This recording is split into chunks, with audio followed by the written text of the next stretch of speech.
ভারত থেকে দেশে ফিরতে না ফিরতেই নাটকের শুটিংয়ে সিরিয়াসভাবে ব্যস্ত আছেন সিলেটি আঞ্চলিক নাটকের জনপ্রিয় অভিনেতা শাহেদ মোশাররফ খোটাই মিয়া ভাই।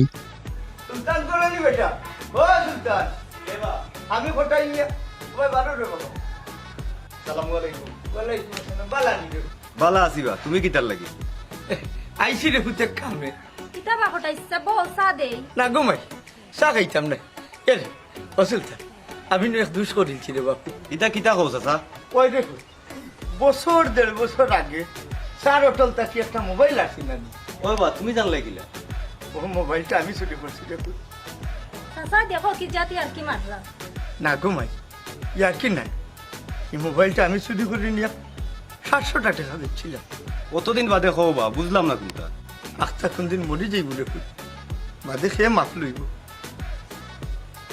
হটাইছা মাই গো আমারে তোমরা আল্লাহর বাস্তে মাফ করে দাও তিনি ওনার নাটক নিয়ে সবসময় খুবই সিরিয়াস থাকেন। তিনি যখন ভারতে গিয়েছিলেন ওনার চ্যানেলের জন্য এক্সট্রাভাবে নাটক করে রেখে গিয়েছিলেন, যাতে করে ওনার দর্শকরা ওনার নাটকের জন্য অপেক্ষা না করতে হয় সেজন্য। তো আপনারা হয়তো ইতিমধ্যেই বুঝে গেছেন উনি ওনার নাটক নিয়ে কতটা ব্যস্ত হয়ে থাকেন এবং কতটা সিরিয়াস থাকেন।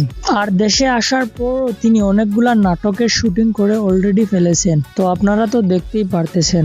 তো প্রিয় দর্শক, এই ভিডিও সম্পর্কে যদি আপনাদের কোনো মতামত থাকে তাহলে অবশ্যই আমাদেরকে বলতে পারেন। আর এরকম নিউজ এবং আপডেট পেতে আমাদের চ্যানেলটি সাবস্ক্রাইব করে আমাদের পাশে থাকতে পারেন। ধন্যবাদ।